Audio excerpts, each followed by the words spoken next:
Hello, hello. I mean, I probably should have watched this movie last year, but is GZTV back with another one? We have The Black Phone, one of the most iconic modern day horror films. It just came out last year, and people are already raving about it, calling it an instant horror classic. Yeah, I can agree with the same. I think I need to rewatch this movie. I don't know why. I feel like I need to rewatch it. I think it was a pretty damn good movie. There were definitely moments where I was not that interested. Some of the action sequences, some of the suspenseful things weren't even that suspenseful, but overall, I think this is a good film. I kind of zoned out though. That happens with some films, but yeah, I still think this is a good movie. We're gonna talk about the plot. We're gonna talk about what people think of it. So I really like how this movie kind of combines a bunch of things. We have like a pedophile. We have like a kidnapper, like missing kids, kind of like that pop culture reference of kids going missing in the news and like it being posted around, or not like pop culture, like a social issue that happened for the time. It doesn't really happen as much anymore, but obviously, like in the late 70s, that happened all the damn time. There were many like serial killer massacres and stuff that happened due to abductions and stuff. And just having this one like relic in the show that like represents everything in the movie was just an awesome touch as well. I'm done raving about the movie. Let's get into the plot. So, in 1978, a serial child abductor nicknamed the Grabber prowls the streets of a Denver suburb. And it's very crazy. It's very scary. The very opening of this movie is like kind of scary. Siblings Finney and Gwen Blake live in the area with their abusive alcoholic father, so they touch on a lot of things of this movie, and they do a great job in an hour and in like hour and a half, hour 40 minutes of just touching on so many different issues. I mean, I think whoever directed this, I don't remember who directed this. Scott Derrickson. I don't know if he's done any other great movies, but he did good on this. Abusive alcoholic fathers. That's like a really big issue in society. Um, so at school, Finney is frequently bullied and harassed. Getting bullied and having a broken home. That's like another thing that this movie touches on. Um, and by the way, when like the kidnapper takes the people, it is so like eerie and creepy. And honestly, the scariest part of this movie is the pre-credit scene. I'm just kind of going off of the dome. I'm kind of scatterbrained here, trying to give you guys my thoughts on this movie. Um, but yeah, the plot. Let's continue. He has a friendship with classmate Robin, who fends off the bullies. So he's not really a bully himself. He's kind of seen as the hero in school. He's kind of seen as the badass that like fights against these big kids that think they can take down everyone. And it's a really really interesting dynamic to say the least. This movie doesn't really even start off as a horror movie. The grabber is kind of hinted at throughout the movie, but not until Finney gets captured will we really see the horror that is the grabber and that is the black phone.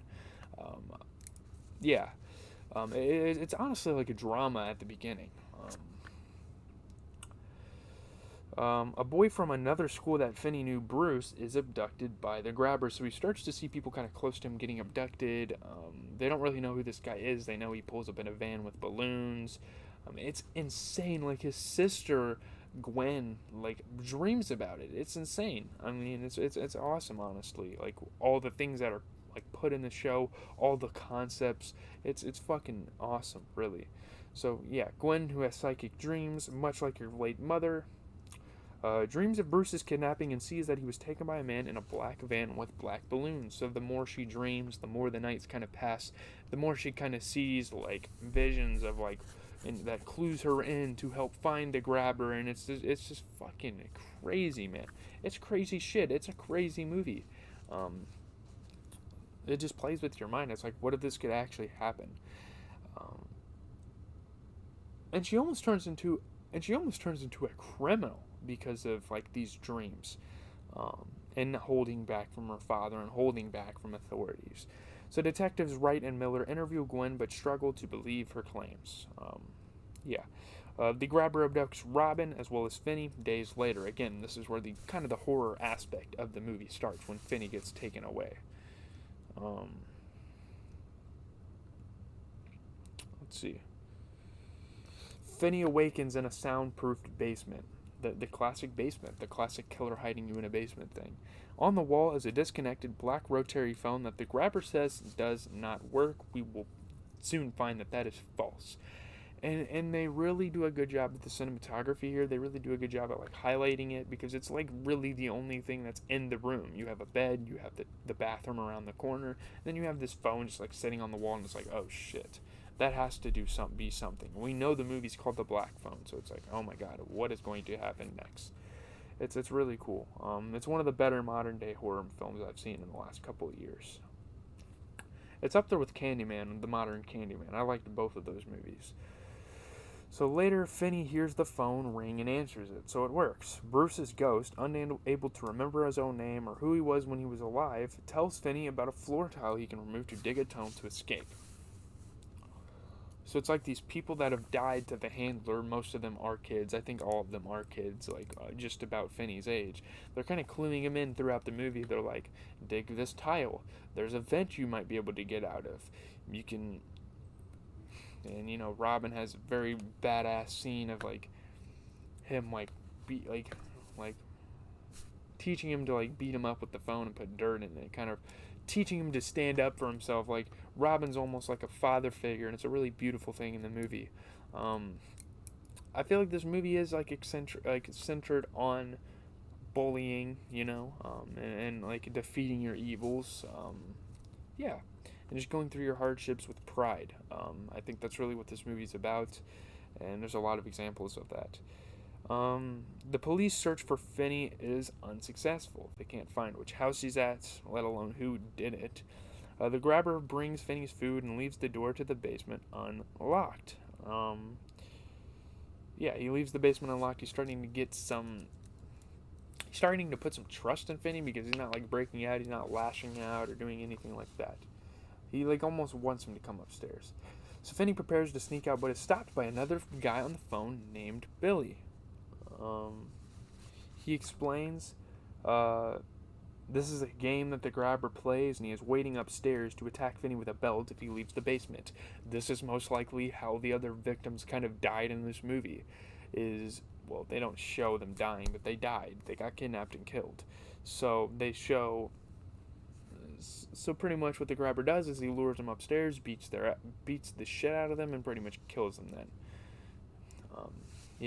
Like the grabber's kind of like trying to establish trust with this person until he actually kills them. So some people probably die to the belt, others probably die from him coming down there and killing them himself. Like, you know.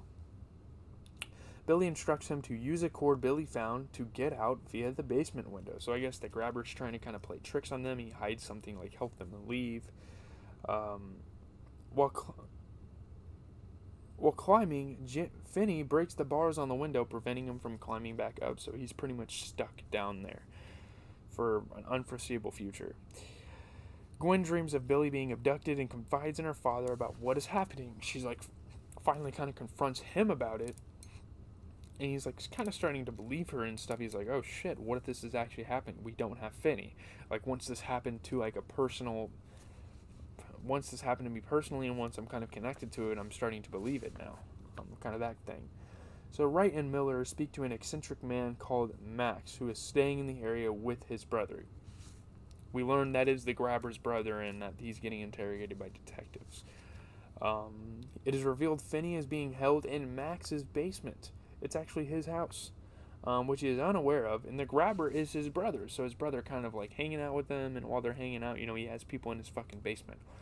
And he's kind of sneaking kids in and out and like killing them behind Max's back. Type of thing.